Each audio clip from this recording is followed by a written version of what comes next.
Beautiful Thursday evening to you listening to Emirate 98.5 FM. This is Game On right here on your number one radio station, the voice of the people. Tosh Michaels is my name, the anointed voice of radio. The apostle who always bringing you the gospel according to sense sport. Of course, a whole lot of drama in the Nigerian Premier Football League. I woke up this morning to the news of Khalifa pulling out of the MPFL. But just before entering into the studio, just now, I've seen another official statement from Khalifa rescinding their decision to pull out. They said that they will continue in the league and that they will, their preparation is ongoing for that game against Shooting Stars, this weekend. You recall that Khalifa failed to show up for their match day 24 encounter against Academy Warriors in Maiduguri. As a result of, I wouldn't know, but they actually said that they wrote a lot of, letters to the league board asking for the league to be postponed, for their fixture against Academy Warriors to be postponed. They took on Kwara United before that game, but they didn't show up, and shocking, maybe emotions, we don't know what it is, but they just didn't show up for that game against Academy Warriors. We'll try to find out what happened. Try to get the media officer on the line to speak with us, to give us reasons why they decided to pull out and then change their mind. I'll go straight to Owerri to try and speak with someone right there from Owerri. I'm talking about Khalifa. It was drama all through social media, talking about Khalifa pulling out of the league. We'll see if we can get through to Humphrey, who is the team secretary, or let's see, we're trying to establish a connection right there to talk to Humphrey, the team secretary. What really happened, why pull out, why return. Yeah, a whole lot of controversy right there, talking about the Nigerian League. Of course, this is where we keep you abreast with happenings in the beautiful, beautiful world of sport. A whole lot happening. Yes, I'm talking about the Game On.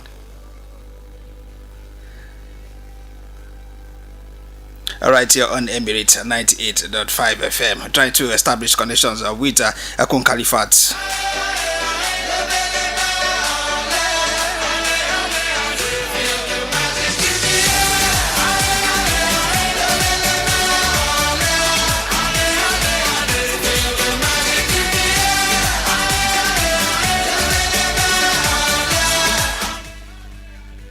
Of course, before that, let's keep you up to speed with happenings. Let's let you in on trading stories making it around the beautiful world of sport. Where do we start? Okay, let's start from this one. Let's say that the Nigerian Football Federation has postponed its emergency congress earlier scheduled for February 14th in Yenagoa, Bayelsa State, to March 23rd at the same venue. The postponement was confirmed by the NFF General Secretary, Dr. Mohammed Sanusi, who said that the decision followed consultations due to unforeseen circumstances, although no detailed reason was given. The shift comes amid criticism and legal threat from the Advocacy for Nigerian Football Reform Congress. The group led by Prince Harrison Jala is challenging the legitimacy for Nigerian football. Yes, challenging the legitimacy of the proposal Congress, accusing the NFF of ignoring court orders and presidential directive and raising concerns over the current composition of the NFF Congress. The extraordinary Congress is expected to deliberate on urgent policy matters and preparations for the September elective Congress, which will usher in a new NFF executive committee. Key items on the agenda include a proposal to expand the executive committee and Congress membership as the federation seek to address governance and administrative issues in Nigerian football.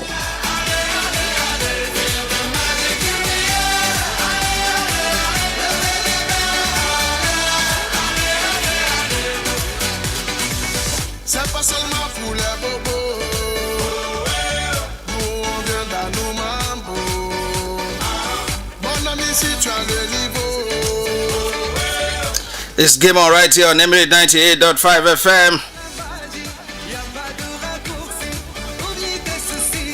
Yes, of course, I'm still trying to connect with the media officer, either of the media officer, the secretary of Kun Khalifat. We need to, get their own view of what, transpired.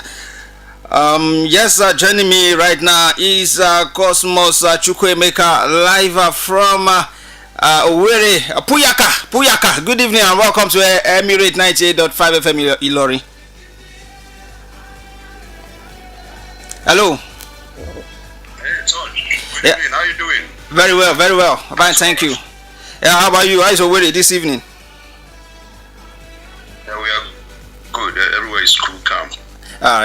Pleasing to know. Kun Khalifat, of course, is still on social media late last night, stroke this morning, talking about the release of them, pulling out of the MPFL. But just before coming into the studio, I saw another release of them, receding on that decision. Quickly, what really happened? Talking about Kun Khalifat. Okay, I think it's acting in the moment, and options to get the headline lodge. Yes, they started very well in terms of communicating to the MPFL. You remember after they played their rescheduled fixture, that was on Monday in Ibadan against Remo Stars. They returned home to play against Kwara United. That was on Thursday last week. So on that same day, they communicated to the MPFL that these are the challenges they are having, and they would like their game rescheduled. The game they are supposed to play away to El Kanemi Warriors rescheduled on a later date that will favor them. So immediately they traveled down north from the Barau FC game. Since it's still in north, they will just go straight to honor the El Kanemi Warriors game. Well, surprisingly, the first letter they wrote on the 29th, MPFL did not respond. They did a follow-up on the 31st.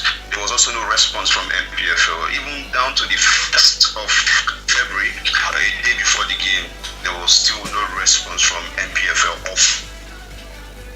And that was, they couldn't honor the game, they didn't travel. And then they waited until the hammer from MPFL came, where it says that, okay, they're going to forfeit the game, 3 points, 3 goals awarded to Academy Warriors. And then most importantly, 10 million. For me, I feel they just saw the 10 million naira fine. They didn't interpret that verdict properly because it is a suspended 10 million naira fine. Exactly. It is only when you commit same crime again, something similar, that they will activate it. So for me, I feel there was no need rushing down to put out a statement that you're withdrawing from the league. No, come on now.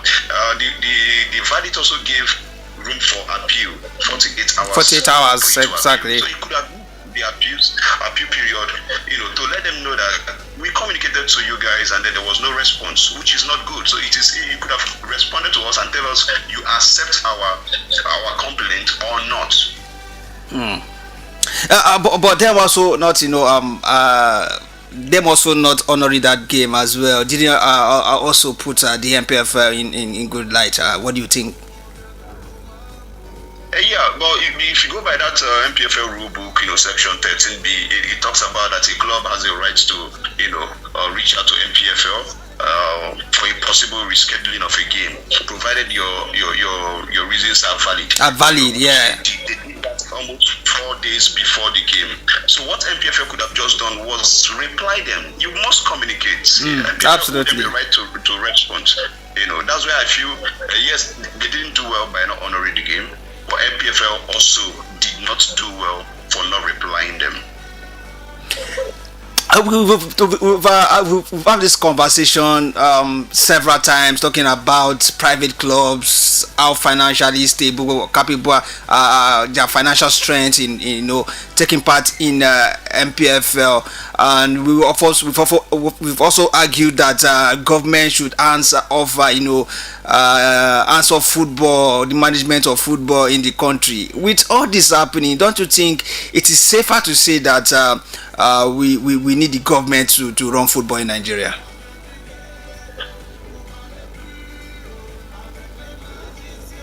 Hello, Cosmos. When when it comes to a professional league, we need to follow due process. But I mean, this is a league that we are building. Yes, by now we should have been done building it, but there are too many factors change at the helms of affairs. Maybe 4 years, 5 years down the line, there's a chip that has also not helped.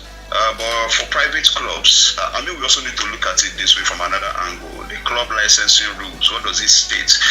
It states that before you prosecute games in the NPFL as a private-owned club or even government-owned club, you must show that you have the financial strength to see out the 38 matches. Absolutely. So I feel that, are you with me? Yeah, very well. Oh, okay. So I was talking about the club licensing, the rules. What does it state for club for you to prosecute games in the NPFL? You must show that you have the financial strength, the muscle to prosecute 38 matches, in a season. And I'm sure that every club did that before the season kicked off proper. So I don't want to look at it from the angle of finesse.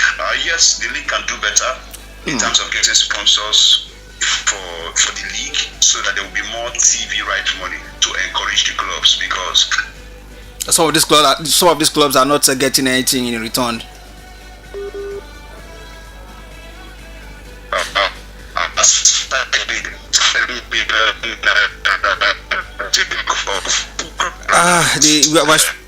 Cosmos, we are struggling to hear you. The lines are not clear again. Tous ensemble on fait le show. On t'invite à la magie. Y'a pas de raccourci. Oublie tes soucis. That was the voice of our Cosmos Chukwuemeka. The lines are not just clear. To continue that conversation.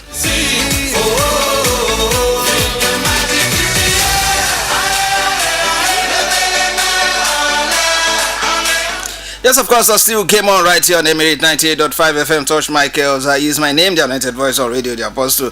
Always bring you the gospel according to Sense Sports.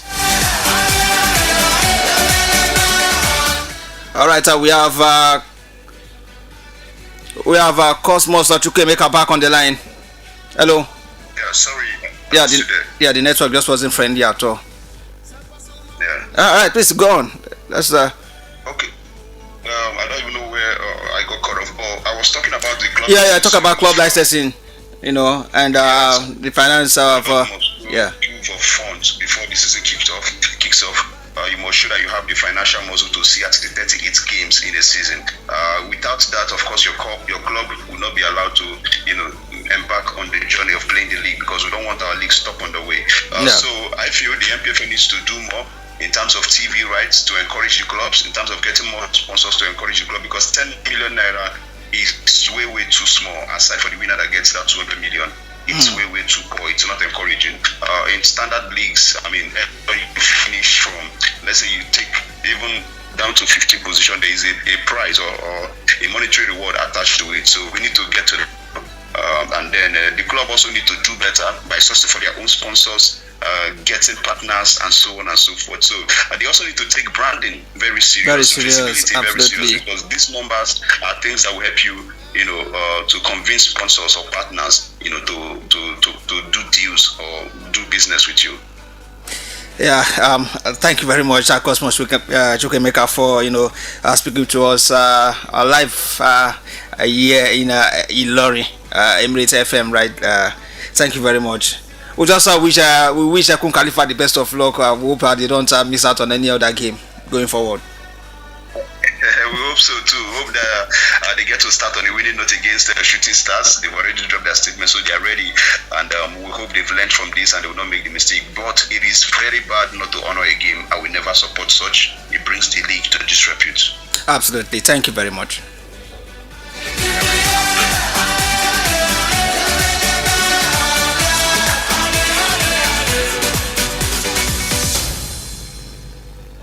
It still came on, right here on Emirate 98.5 FM.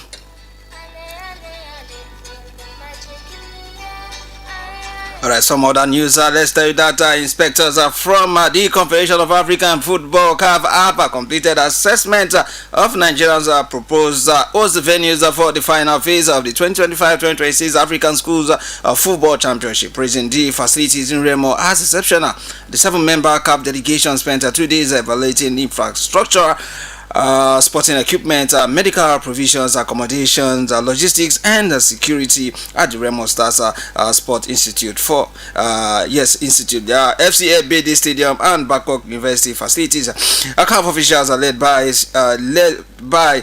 safeguarding officer Omar Am expressed a strong satisfaction with the venues, with one member describing the Remo complex as the best facility he has seen in West Africa. The assessments include meetings with Nigerian Football Federation representative and also institution officials who were briefed on the scale of the finals, which will feature 24 teams from across Africa and another FIFA confederations. The tournament launched in 2022 as an annual under-15 competition aims to develop youth football and promote education on the continent. Winners receive up to $300,000, beg your pardon, in infrastructural support with partnerships from organizations including UNICEF and WHO to promote health education. The 2025-2026 finals in Remo will be the largest to date, featuring 8 boys teams, 8 girls teams, and 8 invited teams from other confederations. Let's say that Chippa United have confirmed the departure of Super Eagles goalkeeper Stanley Nwabali after the Nigerian international formally requested to leave the South African club. The 28-year-old exit was approved by the Port Elizabeth-based side following careful consideration by the management. In an official statement, Chippa United thanked Nwabali for his services, professionalism, and commitment during his time with the club, highlighting his contribution to the team's effort since joining in 2022. The club also wished him success in the next phase of his career. Nwabali rose to prominence following his performance for Nigeria at the 2013 African Cup of Nations in Cote d'Ivoire, where the Super Eagles finished as runners-up. His departure marks the end of a notable spell with Chippa United as he looks ahead to a new chapter. Let's tell you that Senegal have unveiled their squad for Saturday's FIFA Under-20 Women's World Cup qualifying clash against Nigeria's Falconets and have commenced preparations in Abeokuta ahead of the first leg of the third round encounter. The Senegalese Football Federation announced the list on Wednesday with head coach Bayang Thiam selecting a balanced group drawing largely from domestic academies and clubs alongside a handful of foreign-based players. The team is headlined by 2025 CAF Young Player of the Year finalist Adit Ndiaye of Bugres. She's 18-year-old with Yakara Diange of AS Maya as well. And Fatou Ndiaye Kamara of Lycée Ahmed for supporting as backup goalkeeper, while the squad also features defenders such as Shietao for Adama Singa Diop and Ndiaye Abi Barrow. In midfield, Bene Diop, Mariama Fati and Mamed Yara Diallo are among those selected, with attacking options led by Mari Luosi Sa, Khadija Badio and Asuto Asanga. The Lioness of Taranga arrived in Nigeria on Tuesday night, flying into Lagos before traveling by road to Abeokuta, where they held their first training section on Wednesday evening at the African Church Grammar School, Abeokuta.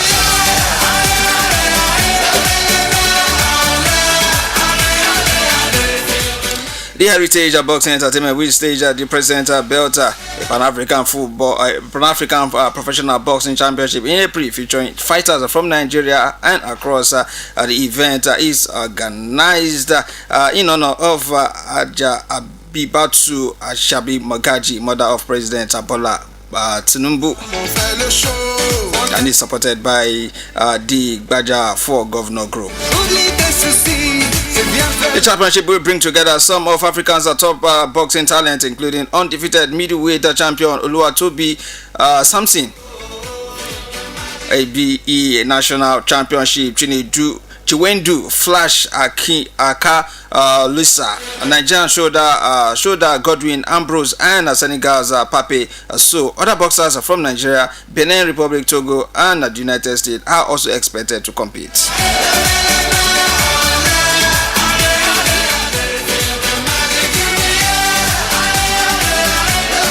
Let's still came on right here on Emirate 98.5 FM. Let's tell you that a total of 32 Nigerian athletes, 16 females and 16 males, will commence a 6-week campaign exercise in Asaba, Delta State, as preparation intensifies for the Commonwealth Games in Glasgow. The athletes are drawn from track and field events, including sprint, relays, jump, and throws, arrived at the camp on Saturday for the first phase of the Athletics Federation of Nigeria's AFN Build-Up Program. The Asaba camp is designed to fine-tune fitness level, improve technical execution, and foster team cohesion ahead of the international competition. The campaign exercise is being handled by a 6-man technical crew led by AFN head coach Solomon Aliu, who will oversee a training section and performance evaluation throughout the period. Supporting him are specialist coaches responsible for sprint, relays, hurdles, and jumps. AFN Technical Director Gabriel Okon is leading the delegation and will coordinate the technical framework, athletes monitoring, and compliance with federation standards during the camp.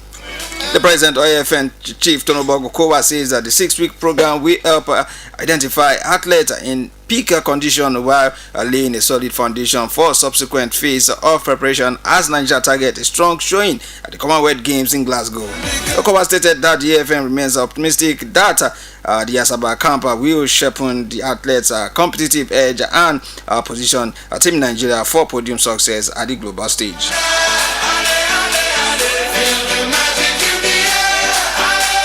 The Nigeria Taekwondo Federation have unveiled its 2026 calendar of activities which emphasis on grassroots development and talent discovery.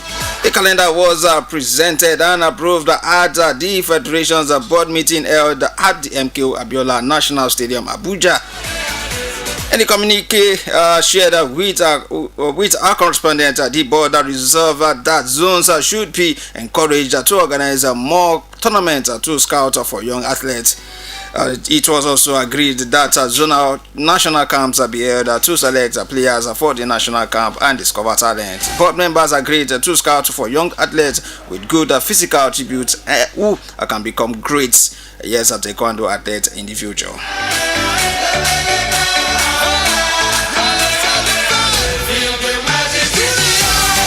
The Cricket Federation of Nigeria has rolled out plans for 2 of its major events in 2026, cutting across women's cricket and grassroots development. After a 1-year break, attention will turn to women's national team as the female Yellow Greens will regroup for the women's T20 in March.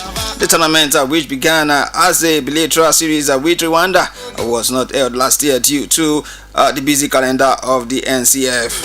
Ahead of this year's tournament, the body has reaffirmed its readiness to use the competition as a high-performance pathway for the team. The tournament is expected to attract a stronger regional competition while providing valuable match exposure for elite and emerging female players ahead of key international engagement. As the NCF said in a statement, the female Yellow Greens won the tournament for the first time in 2023 before they surrendered the title to Tanzania in 2024. Meanwhile, the 7th edition of the National Under-20 Championship for boys and girls is also expected to commence soon with the zonal qualifiers taking place from February 10 to 23 across Nigeria's 6 geopolitical zones.